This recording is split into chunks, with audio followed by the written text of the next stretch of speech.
Hello everyone, welcome back to Medicology Nursing Services. आप सभी साथियों का आपके अपने YouTube channel Medicology Nursing Services में स्वागत है।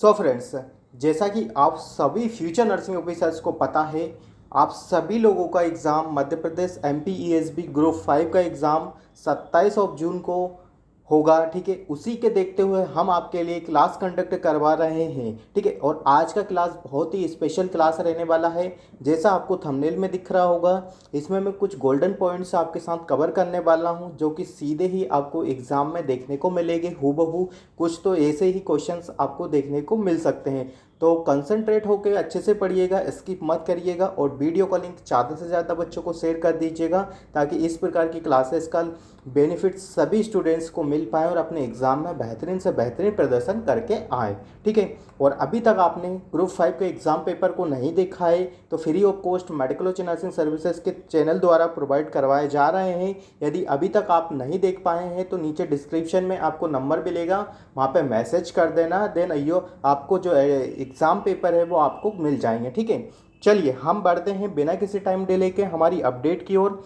हमारा जो फर्स्ट टाइप का यहाँ पे आपको गोल्डन पॉइंट्स देखने को मिलेगा, वो क्या देखने को मिलेगा, वन लाइनर क्वेश्चंस में डील करने वाला हूँ। ठीक है, MCQ में भी प्रिपेयर कर सकते थे, पर वन लाइनर क्वेश्चन है, आप सभी को अच्छे से रीड आउट करना है। ठीक है, चलिए फर्स्ट इज क्या रहने वाला है, what is the theme of the world health day 2022। ठीक है, तो यहाँ पे पूछा गया है कि आपका वर्ल्ड हेल्थ ऑर्गेनाइजेशन, जो कि आपको 7 ऑफ अप्रैल को एवरी एवरी ईयर आपका सेलिब्रेट किया जाता है, और एवरी ईयर ये WHO के द्वारा इसका थीम भी डिसाइडेड किया जाता है। ठीक है, तो इसका क्या है कि यहाँ पे अब इस बार जो 2022 का था प्रीवियसली ईयर का, उसका थीम क्या था। ठीक है, तो अवर प्लानेट अवर हेल्थ इसका थीम रहने वाला है। जितने भी मैं थीम्स बताऊंगा उसके 3 साल के पिछले के और 3 और करंट ईयर के थीम आपको अच्छे से पता होना चाहिए। चाहे आप नर्सेज डे का ले लो, चाहे वर्ल्ड हेल्थ डे का ले लो, योगा डे का ले लो, तंबाकू डे का ले लो, every day is very important for the upcoming exam MPSB group 5। ठीक है, तो ये सारी चीज़ें आपको अच्छे से पढ़ के जाना है कि 2022 का थीम क्या था, अवर प्लानेट अवर हेल्थ। ठीक है,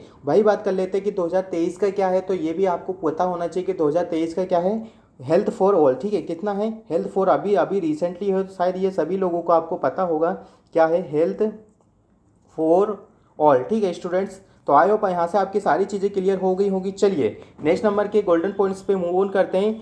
it is the time to build a fair health work health world for the everyone everywhere. ठीक है, ये 2021 का थीम रहने वाला है, और 2022 का यदि थीम का बात करें तो सपोर्ट नर्स एंड द मिडवाइफरीज 2020 का ये थीम रहने वाला है। ठीक है, जैसा मैंने बताया आपको, प्रीवियसली 3 ईयर के थीम भी पूछा जा सकता है, करंट ईयर का थीम भी पूछा जा सकता है, तो हर चीज़ के लिए आप एग्जाम में प्रिपेयर होकर जाइएगा। ठीक है, चलिए नेक्स्ट नंबर पे क्वेश्चन पे बात करते हैं। The term baby is born between the 37 to 42 weeks of the gestational. ठीक है, 37 वीक से यदि आपका बेबी 36 वीक में भी आपका बेबी डिलीवर हो रहा है तो डेड बेबी गोइंग टू किस में चला जाएगा, वो प्री टर्म बेबी में चला जाएगा। ठीक है, और यदि आपका जो बेबी है वो 42 वीक से अबव में जाता है तो पोस्ट टर्म की कंडीशन में हो जाएगा। ठीक है, एक जो नॉर्मल क्राइटेरिया होता है वो 37 से लेके तो 42 weeks of the gestational period का रहता है, इसे कोई हम नॉर्मल डिलीवरी बोला जाता है। ठीक है, तो ये जो कंडीशन होती है इसमें बेबी वो वेल बीइंग होता है, किसी भी प्रकार का कोई कॉम्प्लिकेशन नहीं होता है। यदि बात करें हम प्रीमेच्योर बेबी का, ठीक है, प्रीमेच्योर बेबी का यदि बात करें तो उसमें भी आपको कॉम्प्लिकेशंस देखने को मिलते हैं, जिसमें लेसिथिन और देखने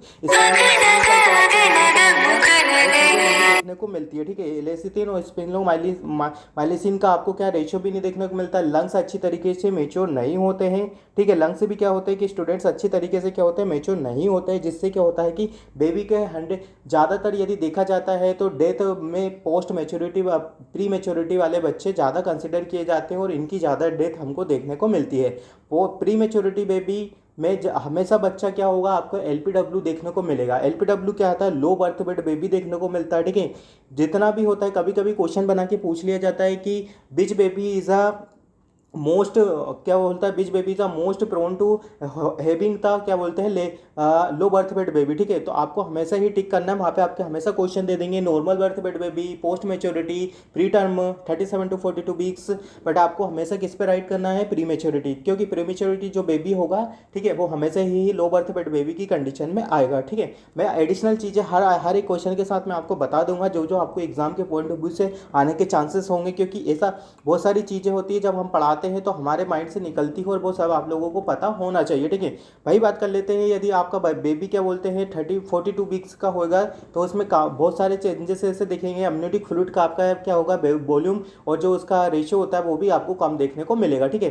42 वीक्स के बाद अम्नियोटिक फ्लूइड को 200 के ml के समथिंग हो जाता है, ठीक है। बिफोर द 8 टर्म कितना होता है, तो 8 टर्म आपका 800 से लेके तो बन गया 100 या 1000 ml तक आपका एमनेटिक फ्लूइड का रेशियो देखने को मिलता है, ठीक है। तो ये चीज़ आपको याद रखना है, आने वाले एग्जाम में इसमें से जरूर एक ना एक क्वेश्चन पूछ लिया जाएगा। और एमनेटिक फ्लूइड का आपसे कलर के रिगार्डिंग भी क्वेश्चन पूछ लिया जाएगा कि कौन सा कलर कैसा होता है, ग्रीनिश क्या होता है, ब्राउन क्या होता है, पोस्ट मैच्योरिटी में कौन सा दिखता है, सेफ्रॉन कलर कैसा होता है, ठीक है, RH इनकम्प्लीबिलिटी में कैसा कलर देखने को मिलता है। तो ये चीज़ अभी आप अच्छे से रीड आउट करके ही जाइएगा यदि आप एग्जाम का पेपर देने जा रहे हो, और खासकर स्टाफ नर्स का एग्जाम देने जा रहे हो, ठीक है। चलिए नेक्स्ट नंबर पे बात करते हैं, hepatitis vaccine dose 0.5 ml by the intramuscular route, ठीक है। तो आई थिंक ये सभी चीज़ों को सभी स्टूडेंट्स को आई थिंक पता होगा, जो भी वर्किंग कंडीशन में है, जो भी हॉस्पिटल्स में वर्क करते हैं स्टूडेंट्स, उनको हेपेटाइटिस बी का डोज खुद भी लगाया जाता है। और यहाँ पे पूछा गया है कि हेपेटाइटिस वैक्सीन बी का डोज 0.5 ml देते हैं, किस रूट से देते हैं, तो इंट्रामस्कुलर रूट से हम देते हैं, ठीक है। नेशनल मलेरिया कंट्रोल प्रोग्राम कब आया था, 1953 में नेशनल मलेरिया कंट्रोल प्रोग्राम आप सभी लोगों को देखने को मिला था। नेशनल मलेरिया कंट्रोल प्रोग्राम आपका चड्डा कमेटी में आया था, ठीक है। आपके लिए कमेटी भी वेरी वेरी इंपॉर्टेंट है, ठीक है। जैसे हम कम्युनिटी पढ़ते हैं वैसे ही कम्युनिटी में आपको कमेटीज पढ़ाई जाती है, ठीक है। कमेटीज में क्या होता है, भोरे कमेटी होती है, मुदालियर कमेटी होती है, चड्डा कमेटी होती है, ठीक है, श्रीवास्तव कमेटी होती है, ठीक है, और जांच कमेटी होती है। ऐसी बहुत सारी कमेटीज होती है, जिसमें आपको भोरे कमेटी 1943 में देखने को मिलती है, जिसमें डेवलपमेंट एंड प्लानिंग देखने को मिलता है, ठीक है। मुदालियर कमेटी होती है जिसमें आपको प्लानिंग एंड देखने को मिलता है, ठीक है। क्या क्या देखने को मिलता है, सर्विसिंग एंड द प्लानिंग देखने को मिलता है, ठीक है। और किस में देखने को मिलता है, श्रीवास्तव कमेटी में भी देखने को मिलता है, रूरल हेल्थ स्कीम की रिगार्डिंग उसमें चीज़ें देखने को मिलती। और जो आपकी चड्डा कमेटी है उसमें मलेरिया के रिगार्डिंग बहुत सारी चीज़ें ऐसी कंडक्ट करवाई थी, इसलिए हम जो चड्डा कमेटी है उसको हम केस में देखते हैं, मुदालियर कमेटी की में कंसिडर करते हैं, ठीक है। तो कम्युनिटी के रिगार्डिंग भी एक ना एक क्वेश्चन जरूर पूछा जा सकता है, तो उसके लिए भी आप बिल्कुल वेल प्रिपेयर होकर जाइएगा, क्योंकि ये जो कॉमन टाइप के क्वेश्चन है यही हमेशा एग्जाम में पूछे जाते हैं, और ऐसे बेसिक से क्वेश्चन ही आप स्टूडेंट्स क्या करते हो, गलत करके आते हो, ठीक है। तो आई होप यहाँ से चीज़ आपकी क्लियर हो गई होगी। भाई बात करते हैं, नेशनल मलेरिया इरेडिकेशन प्रोग्राम 1958 में आया था, ठीक है। आपको ईयर्स, ठीक है स्टूडेंट, मैं आप सभी लोगों को बता देता हूं कि जो ईयर्स होते हैं, ठीक है, आपने कमेटी में पढ़ के रखा होगा कि जो ईयर्स होते हैं कि कौन सा प्रोग्राम कब आया था, कि ये सारे ईयर्स आपको है ना बाय हार्ट बाय टंग याद होना चाहिए एग्जाम से जाने से पहले, ठीक है, क्योंकि एक नई क्वेश्चन ईयर्स के अकॉर्डिंग, प्रोग्राम के अकॉर्डिंग पूछा जा सकता है, ठीक है। चलो ये बात करते हैं नेक्स्ट नंबर के इंपॉर्टेंट गोल्डन पॉइंट्स पे, obstetrics pregnancy and the pregnancy related disorder, ठीक है। हम अब पूछा जाता है, यदि ऑब्स्टेट्रिक्स आपसे पूछा जाता है तो क्या होता है, ठीक है। इसमें क्या करते हैं हम, प्रेगनेंसी और प्रेगनेंसी रिलेटेड डिसऑर्डर के बारे में ही हम क्या करते हैं, स्टडीज करते हैं, ठीक है।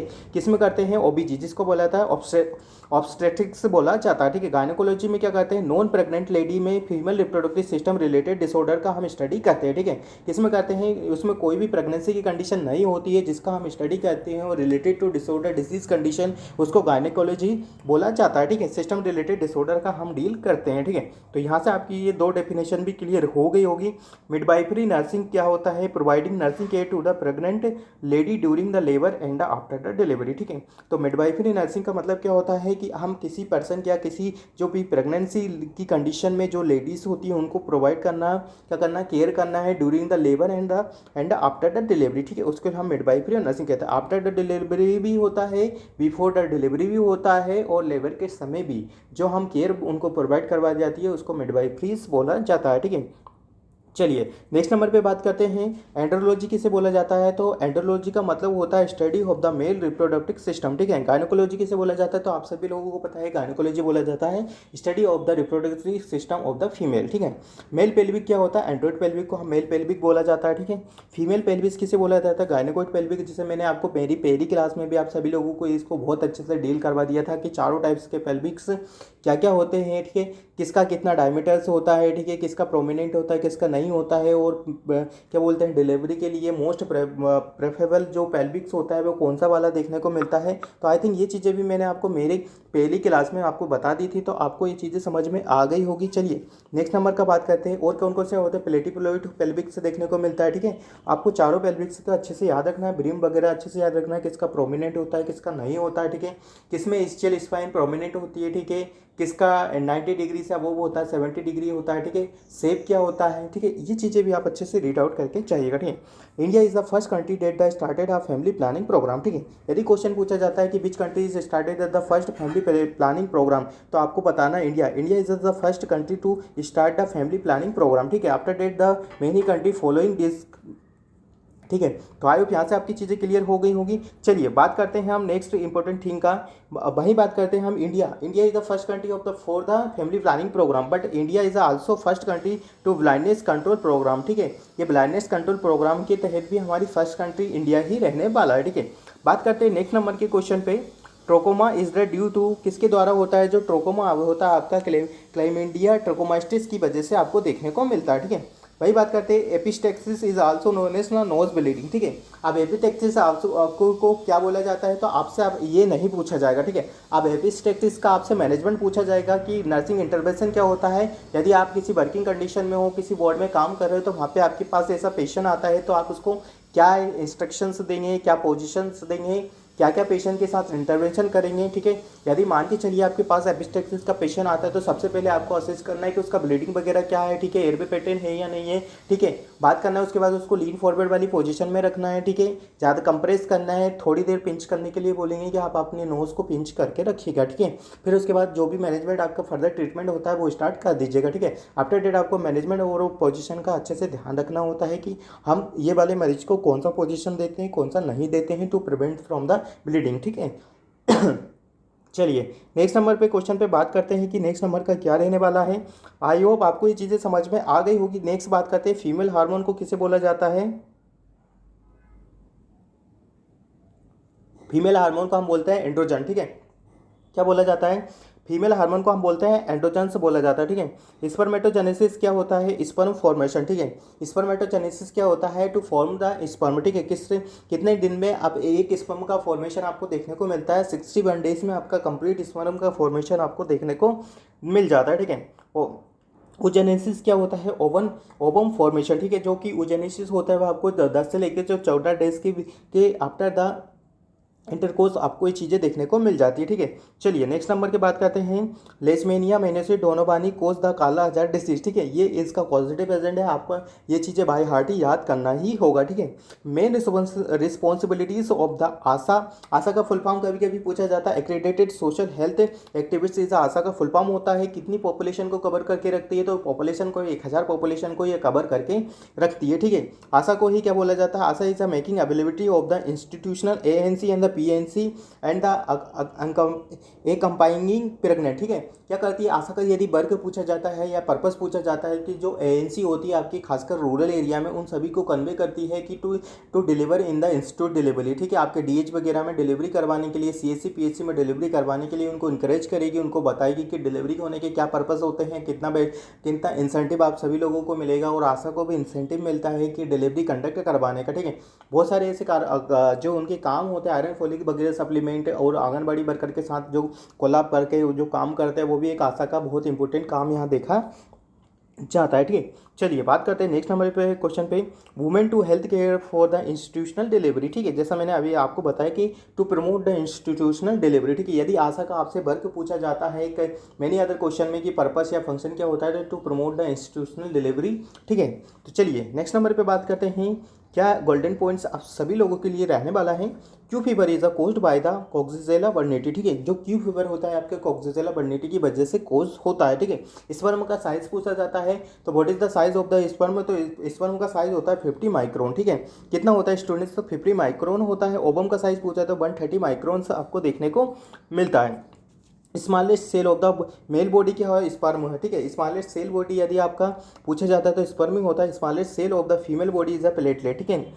Largest cell of the male body is the nervous cell होता है। Largest cell of the female body ovum होता है, ठीक है। क्वेश्चन को हमें हमेशा ये चीज़ें देखो कि आपसे क्वेश्चन में पूछ क्या रहा है। स्मॉलेस्ट सेल पूछ रहा है, स्मॉलेस्ट बॉडी ऑफ द क्या पूछ रहा है, मेल बॉडी पूछ रहा है, फीमेल बॉडी पूछ रहा है, सेल पूछ रहा है, या फीमेल बॉडी का और कुछ पूछ रहा है, ठीक है। तो हर एक क्वेश्चन के की पॉइंट को पकड़ो और उसी का आंसर वहाँ पे छुपा हुआ मिलेगा, ठीक है। चलिए, diphtheria is caused by the Corynebacterium diphtheriae की वजह से देखने को मिलता है। National vector borne disease control programme, ठीक है। National vector borne disease control programme, national vector borne disease control programme कब देखने को मिला था? यह लॉन्च हुआ था 2003 से लेकर 4 में ये लॉन्च हुआ था।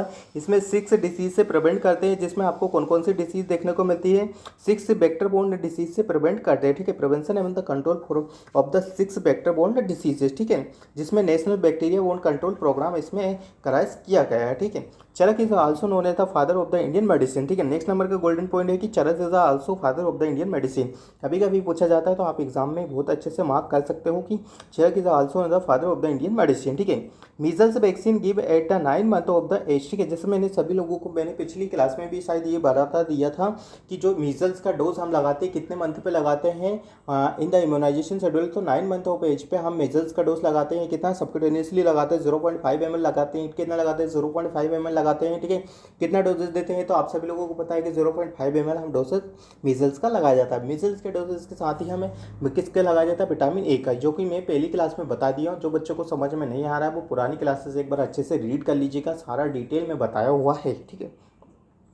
Sushruta is also as a father of the Indian surgery, ठीक है। सुश्रुता किसे बोला जाता है? तो सुश्रुता होता है जिसको हम इंडियन फादर सर्जरी के नाम से जाना जाता है। Largest organ of the body किसे बोला जाता है? अब यहाँ पे बात हो रही है ऑर्गन की, ठीक है। तो largest organ of the body किसे बोला जाता है? तो largest organ of the body skin को बोला जाता है। वही बात कर रहे हैं largest internal organ of the body, ठीक है, तो उसको लीवर को बोला जाता है, ठीक है। किसको बोला जाता है? लीवर को बोला जाता है, ठीक है। वही बात करें लार्जेस्ट ग्लैंड को किसे बोला जाता है? तो लीवर को बोला जाता है। Smallest organ in the gland pineal gland को बोला जाता है, ठीक है। अब वही बात कर लेते हैं, यदि आपसे पूछा जाता है कि largest gland of the exocrine gland, तो उसको थायराइड के कौन सा होता है देखने को मिलता है?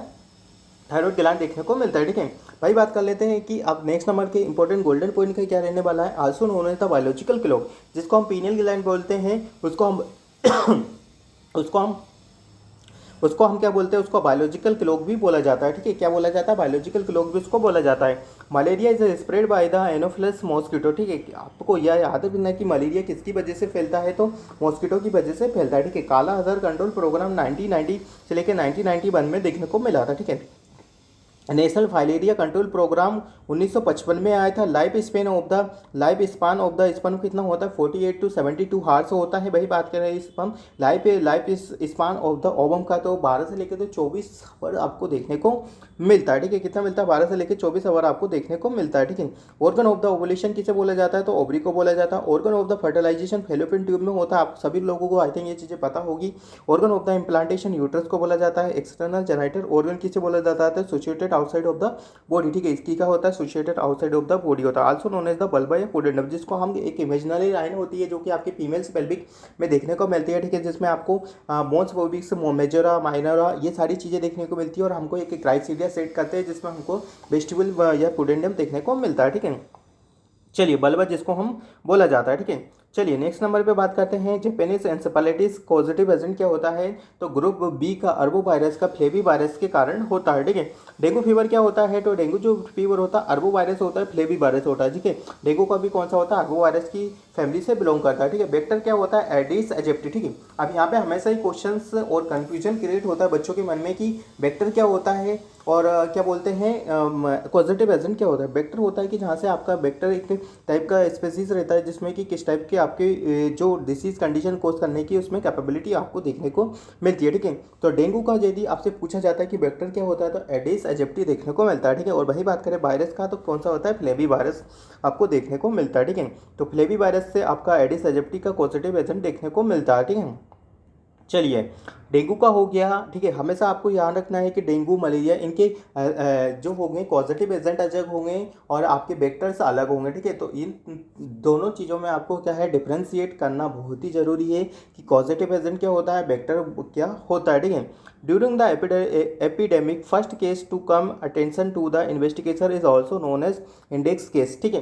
अब क्या है कि ड्यूरिंग द एपिडेमिक, ठीक, कौन सी भी डिसीज कंडीशन होती है, जैसे हम कोविड-19 को ले लेते हैं, जिसमें क्या होता है कि यदि आपका जो फर्स्ट केस रजिस्टर हो रहा है किसमें, किसके साथ रजिस्टर हो रहा है, इन्वेस्टिगेशन, जैसे कोई भी इन्वेस्टिगेटर होगा जिसमें फर्स्ट टाइम केस को क्या होगा रजिस्टर होगा, तो हम उसको क्या बोलेंगे, इंडेक्स केस उसको बोला जाता है, ठीक है। क्या बोला जाता है इसको, तो उसको बोलते हैं हम इंडेक्स केस उसको बोला जाता है, ठीक है। लेंथ ऑफ द वजाइना कितना होता है, एंटीरियर यदि बात करूँ लेंथ ऑफ वजाइना का 7 सेंटीमीटर होता है, वही बात करूँ पोस्टीरियर का तो 9 सेंटीमीटर लेंथ ऑफ वजाइना देखने को मिलता है, ठीक है। पीएच का बात कर ले तो 3.8 से लेकर तो 4.5 देखने को मिलती है और कंप्लीटली एसिडिक होती है, हाईली एसिडिक होती है, जिससे क्या होता है कि बैक्टीरिया वगैरह को किल करने के लिए काफ़ी बेनिफिशियल साबित होता है, ठीक है।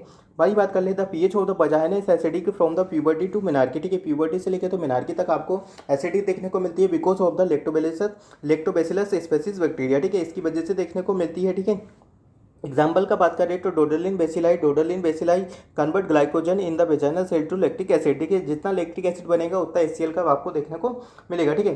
Bacilli bacteria road shaped bacteria होता है। बेसिलाई बैक्टीरिया का कभी कभी आपसे शेप पूछा जाता है, तो उसका शेप कौन सा होता है स्टूडेंट्स, तो रोड शेप्ड उसका बैक्टीरिया का शेप हमको देखने को मिलता है, ठीक है। Mumps disease is caused by the myxovirus, ठीक है, पेरोटाइटिस, ठीक है। क्या करता है मिक्सोवायरस, पेरोटाइटिस करता है। मम्स का यदि आपसे कॉम्प्लिकेशन पूछा जाता है तो पेरोटाइटिस करता है, ठीक है। पेरोटाइट ग्लैंड को क्या करता है, ये अफेक्ट कर देता है, ठीक है। Pleomorphism type of the rashes seen in the chicken pox, ठीक है। Pleomorphism type of the seen किस में देखने को मिलता है, एक स्मॉल पॉक्स होता है, एक चिकन पॉक्स होता है, ठीक है। दोनों की अपनी अपनी अलग अलग कंडीशन होती है, अलग अलग कैरेक्टरिस्टिक होते हैं, अलग अलग टाइम पे पेशेंट को होता है। किसी का जो आपको देखने को मिलता है स्मॉल पॉक्स का मैक्सिमम टू मैक्सिमम 14 से लेकर 21 दिन के समथिंग आपको इसका इंक्यूबेशन पीरियड देखने को मिलता है स्मॉल पॉक्स का, और जो आपका चिकन पॉक्स है उसका जो इंक्यूबेशन पीरियड देखने को मिलेगा 10 से 14 या 7 से 14 दिन ही आपको अराउंड के अराउंड देखने को मिलेगा, ठीक है। ज़्यादा नहीं देखने को मिलेगा। जो चिकन पॉक्स होता है इसमें जो आपका सेंटीपिटल डिस्ट्रीब्यूशन होता है, ठीक है, प्लियोमॉर्फिज्म की कंडीशन में होती है। जो आपके रेसेस बनते हैं कौन से होते हैं, प्लियोमॉर्फिज्म की कंडीशन में बनती है, ठीक है। तो ये चीज़ें आपको डिफरेंशिएट आपको करना बहुत ही ज़रूरी है। दोनों डिसीज कंडीशन को बहुत अच्छे से रीड करना, आपको सारी चीज़ें क्लियर हो जाएगी। एक साइड ये लिखना स्मॉल बॉक्स और एक साइड क्या लिखना चिकन पॉक्स से लिखना है, ठीक है। किस किस में सेंटीफ्यूगल डिस्ट्रीब्यूशन किस में होता है, सेंटीपिटल डिस्ट्रीब्यूशन कितने में होता है, सेंटीपिटल डिस्ट्रीब्यूशन आपको चिकन पॉक्स में देखने को मिलता है, ठीक है। सेंटीपिटल होता है मतलब सेंटर से देखे तो देखने को मिलता है। पाम होल्स और इसमें अफेक्ट नहीं होते हैं, पाम होल्स और इसमें अफेक्ट देखने को मिलते हैं, ठीक है। ये चीज़ें भी आपको अच्छे से रीड करके जाना, आने वाले एग्जाम में बहुत अच्छे तरीके से पढ़ के जाना है स्मॉल पॉक्स और चिकन पॉक्स, ठीक है। चलिए नेक्स्ट नंबर पे मूव ऑन करते हैं। Diabetic mellitus screening test done during the pregnancy, कौन सी ऐसी वीक्स होते हैं कि हम जेस्टेशनल डायबिटिक मेलाइटिस का पता लगाया जाता है, तो 24 से लेकर 28 वीक्स में हम इसका पता लगाया जा सकता है। यदि वीक्स का बात करें या ट्राइमेस्टर का बात करें तो सेकंड ट्राइमेस्टर में हम जीटीपी करते हैं, जेस्टेशनल डायबिटिक मेलाइटिस का पता लगाया जाता है, ठीक है। तो आई होप यहाँ से आपकी चीज़ें क्लियर हो गई हो। चिकनगुनिया कौन सा है, ग्रुप ए अल्फा वायरस की वजह से होता है, और इसका जैसा मैंने बताया था कि अभी इसका फेसिक जो वेक्टर होता है वो एडिस एजिप्टी देखने को मिलता है, ठीक है। तो आई होप यहाँ से आपकी चीज़ें क्लियर हो रही होंगी। Mostly of the students class को क्या लिंक ज़्यादा से ज़्यादा बच्चों को शेयर कर दीजिएगा, ताकि सभी को बेहतरीन से बेहतरीन कंटेंट का लाभ मिल पाए और अपने एग्जाम में बेहतरीन से बेहतरीन प्रदर्शन कर पाए। चलिए नेक्स्ट नंबर पे बात करते हैं यूट्रस यदि सही तरीके से मायने में बात करें तो जो यूट्रस का साइज और शेप होता है कौन सा होता है, पायरीफॉर्म का देखने को मिलता है, ठीक है। विदाउट प्रेगनेंसी ये आपका यूट्रस पायरीफॉर्म का देखने को मिलता है, और उसका साइज मेजरमेंट होता है 7.5 से लेकर तो 5 से देखने को मिलता है, ठीक है। इतना देखने को मिलता है। 7 पॉइंट विद होता है, थिक होता है, थिन होता है, ठीक है। एवरेज इसका वेट का बात करें तो 60 ग्राम आपका एवरेज वेट देखने को मिलता है। कितना एवरेज वेट 60 ग्राम देखने को मिलता है। और एक term pregnancy weight of the uterus कितना हो जाता है, 900 से लेकर तो 1000 ग्राम तक देखने को मिलता है, ठीक है। और वही बात कर लीजिए जो इसका साइज होता है 30 से 40 हो जाता है, ठीक है। 20 से 25 इसका हो जाता है, 7.5 से ग्राम तक भाई थिन, इतना इसमें इसका साइज इंक्रीज हो जाता है, ठीक है। ओवल शेप का हो जाता है, पायरीफॉर्म शेप का नहीं होता है। किसके समान देखने को मिलता है, टिप ऑफ द नोज के अराउंड देखने को मिलता है, ठीक है। लेयर ऑफ द यूट्रस की बात करें तो सबसे बात करें हम आउटर लेयर का, पेरीमेट्रियम का होता है, मायोमेट्रियम होता है, जो मिडिलेस्ट लेयर होती है, जो सबसे इनर लेस्ट होती है उसको हम एंडोमेट्रियम बोला जाता है, जो इनर मोस्ट लेयर होती है, ठीक है। और सबसे इसको हम डेसिडुआ भी बोला जाता है, most powerful wallful layer of the uterus कौन सी होती है? मायोमेटियम। जिसमें मायोमेटियम क्यों होती है? क्योंकि इसमें ही कॉन्ट्रैक्शन होते हैं, इसमें मसल्स प्रेजेंट होती है, जिससे आपके कॉन्ट्रैक्शन, लेबर का प्रोसेस करवाना, ये सब मायोमेटियम की लेयर से ही होके होता है। ठीक है, तो आई होप यहाँ से आपकी चीज़ें क्लियर हो गई होगी। आई होप आपको सारी चीज़ें समझ में आ रही होगी। चलिए नेक्स्ट नंबर पे क्वेश्चन पे बात करते हैं students. Father of the medicine किसे बोला जाता है? हिपोक्रेट्स को बोला जाता है। The national leprosy control programme कब आया था? तो the national leprosy control programme 1955 में देखने को मिला था। Treatment with the dapsone. ठीक है, हम यदि ड्रग ऑफ चॉइस लेप्रेसी का बात करें तो कौन सा होता है? डेप्सोन देखने को मिलता है। ठीक है, 1983 the national leprosy control programme was the remnant. ठीक है, RNTCP जो जिसको बोला जाता है 1983 में आया था। और भाई यदि बात करें नेशनल कंट्रोल प्रोग्राम किस में आया था? 1955 में। ठीक है, तो दोनों ईयर का आपको अच्छे से मेंशन करके याद रखना है, ये एग्जाम में जरूर पूछा जा सकता है। ठीक है, best indicator to assess the MCH service in MMR। ठीक है, maternal child health services in the maternal mortality rate में। ठीक है, किस में इंडिकेट करता है? Maternal mortality rate is a best service. ठीक है, MCH का। ठीक है, क्या है? Best indicator to assess the MCH services is MMR। ठीक है, MCH सर्विसेज को हम बेस्ट इंडिकेटर क्या होता है? MMR से हम उसको असेस कर सकते हैं। इसका फुल फॉर्म क्या होता है स्टूडेंट्स? Maternal mortality rate. ठीक है, मेटरनल मोर्टेलिटी रेट होता है। और MCH का मतलब क्या होता है? Maternal child health. ठीक है, चलिए नेक्स्ट नंबर पे बात करते हैं। क्यूलिक्स मॉस्किटो स्प्रेड किसकी वजह से होता है? तो फाइलेरियसिस की वजह से देखने को मिलता है। Bronchitis, filaria. देखें, Japanese encephalitis and the viral arthritis. ठीक है, contraction in the myometrium by the oxytocin hormone. ठीक है, जैसे मैंने बताया कि आपकी जो मायोमेटियम में कॉन्ट्रैक्शन होता है वो किसकी वजह से होता है? तो हम ऑक्सीटोसिन की वजह से देखने को मिलता है। ऑक्सीटोसिन को हम कॉन्ट्रैक्टाइल हार्मोन बोलते हैं, मिल्क इजेक्शन हार्मोन बोलते हैं। ठीक है, एजिकुलेटरी हार्मोन बोलते हैं, अलग अलग नामों से इसको लेट डाउन रिफ्लेक्स बोलते हैं। ठीक है, अलग अलग बॉन्डिंग हार्मोन भी इसे बोला जाता है, तो अलग अलग नाम से इसको जाना जाता है। Oxytocin synthesize by the hypothalamus. ये सभी लोगों को पता है कि जो ऑक्सीटोसिन होता है आपके पोस्टीरियर किसके द्वारा सिंथेसाइज होता है? तो आपके पोस्टीरियर पिट्यूटरी से होता है, जिसमें पोस्टीरियर से सुप्रा ऑप्टिक किसके द्वारा होता है? तो सुप्रा ऑप्टिक न्यूक्लियाई की वजह से देखने को मिलता है। ठीक है, किस में हो जाता है? तो किसकी वजह से देखने को मिलता है आपका? तो सुप्रा ऑप्टिक न्यूक्लियाई होता है। और एक para optic nuclei reticular nuclei को देखने को मिलता है। ठीक है, तो जहाँ से आपको ऑक्सीटोसिन का रिलीज होता है, ठीक है, वो हाइपोथैलेमस में देखने को मिलता है। ठीक है, release by the posterior gland. जैसा मैंने आप सभी लोगों को बताया कि कहाँ से होता है? पोस्टीरियर से होता है। ठीक है, पोजीशन ऑफ द यूट्रस क्या होता है? एंटीबर्सन और एंटीफ्लेक्शन होती है। ठीक है, यदि कभी कभी पूछा जाता है कि एंटी बटट क्या होती है, कि जो आपका यूट्रस होता है वो टिल्टेड रहता है। क्या है? फॉरवर्ड टिल्टेड रहता है, जिससे आपका 90 to 120 डिग्री का आपका एक एंगल बनता है, जिसको हम पोजीशन ऑफ द सर्विक्स से बोला जाता है। ठीक है, angle of the cervix with the vagina क्या होता है? तो एंटीफ्लेक्शन होता है, जिसमें 120 डिग्री का फ्लेक्सेशन आपको देखने को मिलता है। ठीक है, वही बात कर ले। चलिए national tuberculosis control programme NTCP 1962 में आया था। More emphasis on the X ray. ठीक है, यही बात कर लेते हैं। NTP national tuberculosis control programme कब देखने को मिला था आपको? 1962 में। ठीक है, RNTCP आया था 1993 में, वापस से रिवाइज भी हुआ है। किसी किसी बुक में 1992 है और किसी किसी बुक में 1993 है। ठीक है, तो अकॉर्डिंग टू ऑप्शन यदि आपसे एग्जाम में पूछा जाता है तो you give the right answer according to option. ठीक है, वही बात कर लेते हैं कि इसके रिगार्डिंग अभी ट्यूबरकुलोसिस वीक कब मनाया जाएगा? तो 24 मार्च को हम मनाया जाता है। थीम क्या था? थीम भी आपको अच्छे से पता होना चाहिए कि बिफोर ईयर का जितने भी थीम था वो भी आपको पता होना चाहिए। ठीक है, अभी का नेक्स्ट 2020 करंट ईयर का थीम भी आपको अच्छे से पता होना चाहिए, क्योंकि ये रिसेंटली गया हुआ है, तो हो सकता है अपकमिंग एग्जाम में ये डाटा आपसे पूछा जा सकता है। ठीक है, नेशनल ट्यूबरकुलोसिस कंट्रोल प्रोग्राम का मतलब क्या होता है कि इसमें हम जो भी मोस्टली हम फोकस करते हैं किस पे करते हैं? हम ट्यूबरकुलोसिस पेशेंट पे फोकस करते हैं। ठीक है, और social barometer of the health किसे इसे ही बोला जाता है। नेशनल TB को ही क्या बोला जाता है? Social welfare. ठीक है, सोशल बैरोमीटर। ठीक है, सोशल बैरोमीटर यदि पूछा जाता है तो कौन सी बीमारी को? TB को बोला जाता है। ठीक है, अलग अलग टाइप से इसमें ड्रग्स चलती है। आप सभी लोगों को पता है कि हम जब भी हम नर्सिंग इंटरवेंशन का बात करते हैं कि हम ट्यूबरकुलोसिस पेशेंट को ड्रग देते हैं, तो आपको हमेशा पता होना चाहिए कि what is the complication of the TB drugs और व्हाट इज़ द इंटरवेंशन। ठीक है, हमें हमेशा बेड के अकॉर्डिंग ही इसके ड्रग को देना होता है। यदि आपने बेड के अकॉर्डिंग नहीं दिया है तो आपकी हालत और आपका इम्यून पावर बहुत ही कमज़ोर होता है और वो ज़्यादा कमज़ोर हो जाएगा। ठीक है, तो आए वो आपको यहाँ से चीज़ें समझ में आ रहे होंगे। ड्रग्स के रिगार्डिंग रिफाम्बसिन होता है, स्ट्रेप्टोमाइसिन होता है, थामब्यूटल होता है। ठीक है, पायरोनिज़ोन होता है। ठीक है, तो अलग अलग ड्रग का अलग अलग कॉमन साइड इफेक्ट होता है। रिफाम्बसिन होता है जो कि रेड कलर ऑरेंज करता है। ठीक है, आइसोनियाजिड होता है। ठीक है, पेरिफेरल न्यूरोपैथी कर देता है। ठीक है, आपको ये चीज़ें भी पता होना चाहिए। ये माइटोकॉन्ड्रिया का सिज़रोब्लास्टिक एनीमिया करता है। ठीक है, क्या कर, अलग अलग चीज़ें की कंडीशन आपको पता होना चाहिए। जो इथाम्ब्यूटल होता है वो आपकी 8th क्रेनियल नर्व को डैमेज कर देता है, ठीक है। स्ट्रेप्टोमाइसिन होती है जो ओटाइटिस आपकी जो हेयरिंग लॉस की कैपेसिटी को डैमेज कर देती है, जिससे आपको हेयरिंग लॉस की प्रॉब्लम हो जाती है, ठीक है। बैलेंस भी नहीं बनाएगा, बटाएगा होगा, इम्बेलेंस रहेगा पेशेंट, ठीक है। ये बहुत सारी ऐसी कंडीशंस उसमें देखने को मिलती है, ठीक है।